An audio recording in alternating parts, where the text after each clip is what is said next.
Talk to me about home Opie. Are you excited? Do you get jitters? You know what? I do. Good. Like, it's just good. Like, that just means you're alive. And I think that, like, Yes. I will always get jitters. You know what I mean? Like, I think that's, like... Of course. Picture this for a moment. You own a basketball team and finally sign the biggest star in the sport. Every arena is packed, TV ratings have tripled, and sponsorships keep pouring in.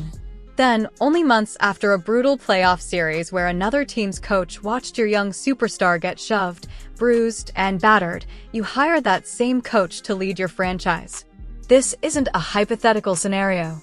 The Indiana Fever actually made that decision. The controversy exploded when one of the league's most outspoken players, Sophie Cunningham, spoke on a podcast and echoed what fans had been saying all along. Today, we're breaking down the full story.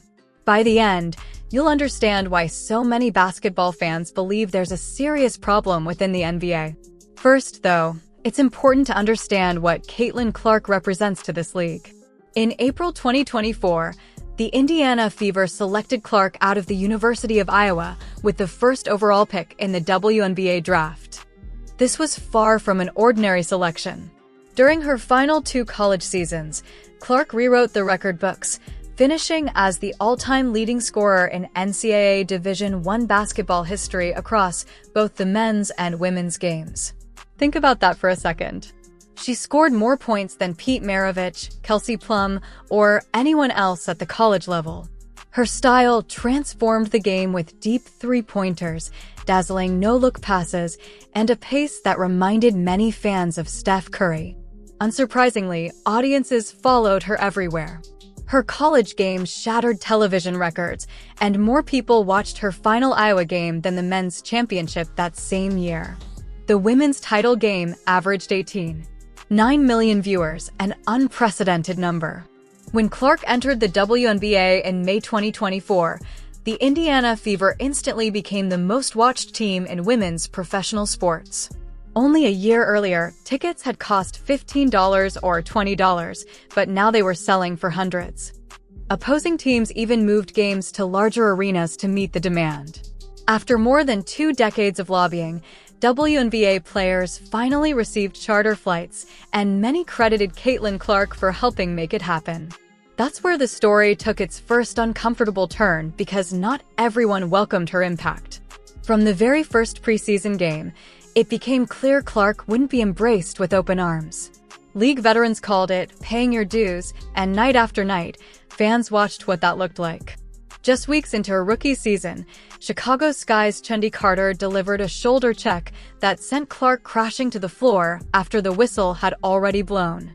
The league first ruled it a common foul before upgrading it to a flagrant one following public backlash and viral replays. By then, the message had already been sent. If you're enjoying this video, don't forget to like it and subscribe. It only takes a second, and your support means a lot. If you've already subscribed, thank you. Now, let's continue. The message around the league seemed obvious. This was life as a rookie. Later that summer, Diamond DeShields knocked Clark down with another hard body check away from the ball, which was also upgraded to a flagrant after review. Then, during a June 17, 2025, game against the Connecticut Sun, things escalated further. Dejonai Carrington poked Clark in the eye before Myisha Hines-Allen shoved her to the floor moments later. The Fever bench reacted immediately as Sophie Cunningham rushed in to defend her teammate. After the clip went viral, Cunningham's jersey sales reportedly surged overnight. Fans had been waiting for someone to stand up for Clark, and many believed she finally did. Even so, those incidents involving Carter, DeShields, Sheldon, and Hines-Allen still weren't the biggest part of this story. Before reaching the 2024 postseason, it's worth remembering one key fact that many longtime fans noticed while much of the national media overlooked it. During her rookie year, Caitlin Clark led the WNBA in flagrant fouls received, more than any other player in the league. This wasn't something fans normally see. No matter how much attention a rookie gets, very few go through anything like this. You can argue whether it was Clark's style of play, bad luck, or something more deliberate. Those debates will always exist. But one fact can't be ignored because it's right there in the box scores. That statistic became a major reason many fans questioned how the league was treating its biggest new star. The way other players spoke about Clark only added to the discussion. Rookie Angel Reese mentioned a special whistle, suggesting Clark received favorable officiating, while several veterans said she still needed to earn her place and be humbled. Some viewed that as normal rookie versus veteran behavior, but the intensity and reaction across social media felt different. Sophie Cunningham would later suggest the issue extended beyond basketball. Then came September 22, 2024, at Mohegan Sun Arena in Uncasville, Connecticut, where the Indiana Fever met the Connecticut Sun in Game 1 of their first playoff series since 2016. Across the court stood head coach Stephanie White, whose role would become important in this story. Less than 2 minutes into the opening quarter, Caitlin Clark made a routine pass to Aaliyah Boston when Dejounte Carrington reached to defend it. What appeared to be Carrington's acrylic fingernail caught Clark in the right eye, sending her to the floor holding her face. No foul was called, and play continued. After the game, both Carrington and Clark publicly stated they didn't believe the contact was intentional. Clark repeated that view the following day, making it important to focus on the documented facts instead of speculation. Even so, several facts remain undeniable. Clark was struck in the eye by a fingernail, finished the game with a visible black eye, and shot just 4 for 17 as the Fever lost by 24 points. Whether the contact was intentional or accidental, the physical impact was obvious. The image of the league's top overall pick lying on the court holding her face quickly became one of the defining photos in WNBA history. Connecticut won both games, sweeping Indiana out of the playoffs, while head coach Stephanie White watched from the opposite sideline. Fever fans remember that series vividly: the eye poke, the hard fouls, bruises, trash talk, and the feeling their young superstar had endured relentless physical punishment. As the offseason began, many believed the next step was clear: get tougher, find a coach who would better protect the franchise player, and move the team closer to championship contention. Then, on October 27, 2024, the Indiana Fever announced they were parting ways with head coach Christy Sides. She had guided the team to a 20-20 record and ended its lengthy playoff drought, but the front office wanted a coach capable of competing for a title. Just days later, on November 1st, the Fever introduced Stephanie White. It was the same coach who had recently eliminated Caitlin Clark and Indiana from the playoffs. The announcement immediately sparked outrage across social media, with many fans questioning the decision. While some viewed the hire as rewarding the coach whose defensive system had overseen that physical playoff series, White's resume was difficult to ignore.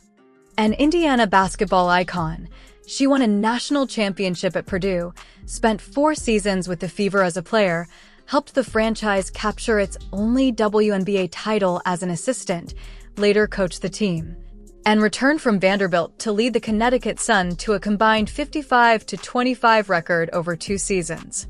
White guided the Connecticut Sun to the semifinals in both seasons and earned WNBA Coach of the Year honors in 2023. By any objective standard, she's considered one of the sharpest basketball minds in the women's game. From the front office's perspective, this wasn't a betrayal, but a homecoming, bringing an Indiana basketball legend back to lead the franchise she once helped build. That's the story told in the official announcement. Fans, however, weren't focused on press releases. They remembered what happened on the court. Many Indiana Fever supporters still pictured their 22-year-old star on her knees, clutching her face after that playoff series. As a result, the online reaction was overwhelmingly negative. That's when the story took another turn because someone inside the league finally spoke out: Sophie Cunningham. Before joining Indiana, Cunningham starred at the University of Missouri as the program's second leading scorer before being drafted by the Phoenix Mercury in 2019. Over 6 seasons, she earned a reputation as a fearless, physical guard before being traded to the Fever in February 2025. It didn't take long for Cunningham and Caitlin Clark to become teammates with a strong connection, and Cunningham quickly showed where her loyalty stood. When Clark was poked in the eye and shoved on June 17th, Cunningham immediately stepped in. Reports said her jersey sales jumped afterward, and fans embraced her as Clark's enforcer. Then, in July 2025, she launched the podcast Show Me Something with Summer House co-host West Wilson. Asked whether Clark was the face of the WNBA, Cunningham made her position crystal clear. While praising the league's many talented stars, she argued that denying Clark's impact or claiming the league would be in the same position without her was simply ridiculous. Even with the quote edited for broadcast, her message couldn't have been clearer, and she emphasized that this was exactly what the league had always wanted. The bigger question is who really needs the credit. Cunningham's point was that if people are smart, everyone benefits because the league's rising viewership is creating more revenue for everyone involved. Think about that for a moment because, in her own words, she was calling out coaches and players who had held resentment toward Caitlin Clark. Her message couldn't have been clearer. The money is growing, television ratings are rising, charter flights are finally here, and the entire league is gaining from it. She said anyone too jealous to recognize that was, in her words, as stupid as EFF. There was no mistaking what she meant. During her first season with a new team, the veteran guard openly argued that jealousy exists in the league and causes people to make poor decisions. Many felt Cunningham spoke with such confidence because she'd experienced those locker rooms, heard the conversations, and understood the environment firsthand. Since many casual fans knew little about her before this story exploded, here's why her voice carried weight. Sophie Cunningham grew up in Columbia, Missouri, where basketball was part of her family's history. Her mother and both older sisters played at Missouri, and Sophie followed the same path. By the end of her college career, she ranked second on Missouri's all-time scoring list behind Joan Cronin. A four-year starter, she earned a reputation for relentless hustle that continued after the Phoenix Mercury selected her with the 13th overall pick in the 2019 WNBA draft. During 6 seasons with Phoenix, Cunningham earned a reputation as a fearless, hard-working guard who embraced the difficult assignments every coach appreciates, playing tough defense, fighting for rebounds, and taking contact in the paint. She was never a superstar, nor did she try to be. Averaging between 6 and 10 points per game, she became a fan favorite because of her relentless effort.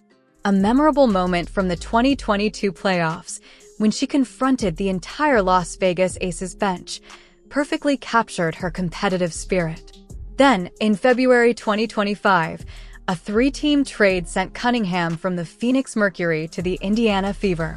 Suddenly, she was sharing the court with Caitlin Clark, and for fans who had watched Clark's challenging rookie season, it felt like the perfect addition.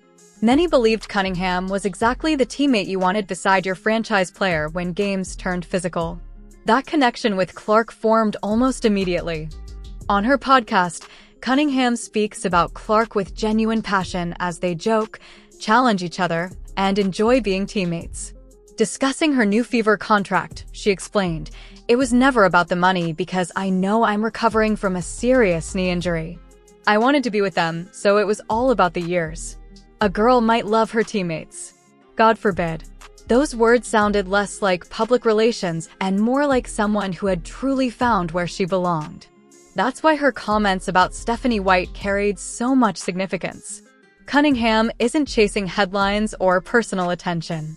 After 7 seasons in the WNBA, she speaks as a veteran with nothing left to prove, making her views on jealousy, resentment, and locker room dynamics resonate far beyond simply defending a friend. Whether she intended to or not, Cunningham echoed what millions of casual basketball fans had been saying for over a year, claims that many traditional media outlets, the Players Association, and the league had often brushed aside as angry reactions from Twitter. Consider who Sophie Cunningham is. She's not a rookie or someone trying to build a reputation. After 7 WNBA seasons, a trip to the league championship, and years inside professional locker rooms, she understands how things work behind the scenes. So when someone with that experience describes Caitlin Clark's treatment as jealousy, it becomes more than a fan theory. It's a veteran sharing her first-hand perspective. And she didn't stop there. After sports analyst Skip Bayless suggested some of Clark's 2025 injuries were really mental breaks caused by veterans' jealousy, Cunningham fired back, saying, "That's literally bull. No one's lying." She added, "When you're an elite-level player, not being able to play is the hardest part, mentally, physically, emotionally." Instead of backing down, she stood even firmer behind her message. Now tie those comments back to Stephanie White. Dejounte Carrington spent 2 seasons playing under White and won the WNBA's Most Improved Player award in 2024. But when the Fever hired White, many fans weren't thinking about her accomplishments. They remembered Carrington's fingernail catching Clark in the eye, the absence of a foul call, and White remaining on the sideline without publicly apologizing. That's why the hiring sparked such a strong reaction. To many supporters, it represented more than a coaching change. They believed one of the league's toughest defensive coaches was now leading the very player who had endured that physical series. After the November 1st, 2024 announcement, the Fever's social media pages were flooded with criticism, as fans labeled the move a betrayal, called for boycotts, and accused the front office of letting them down. The reaction spread quickly across Indianapolis, with sports talk radio flooded by callers, while national sports shows made the story a major talking point. To be fair, some of the outrage was clearly overblown, and much of it came from people who mainly followed Caitlin Clark instead of the league as a whole. At the same time, Stephanie White's hiring had legitimate basketball logic behind it. After a slow start, the 2024 Fever finished with the WNBA's most efficient offense per possession, but their defense ranked just 10th out of 12 teams. If a team wants to compete for a championship, improving defensively is essential, and White has long been respected as one of the league's top defensive coaches. Still, fans weren't judging the decision through statistics. They remembered Clark being poked in the eye without a foul, taking repeated physical hits, and seeing the opposing coach standing on the sideline. So while the basketball reasoning made sense, many believed the emotional message behind the hire was wrong from the start. Then another report fueled the controversy. According to the Chicago Sun-Times, the Fever had reportedly explored hiring Stephanie White before officially dismissing Christie's sides. If accurate, it suggested conversations with White may have begun before Side's departure became public. Whether or not that violated league rules, many fans felt the optics looked bad. It created the impression that the organization had already chosen its next coach long before making the decision official, leaving many supporters with a lasting sense of frustration. Thanks so much for watching.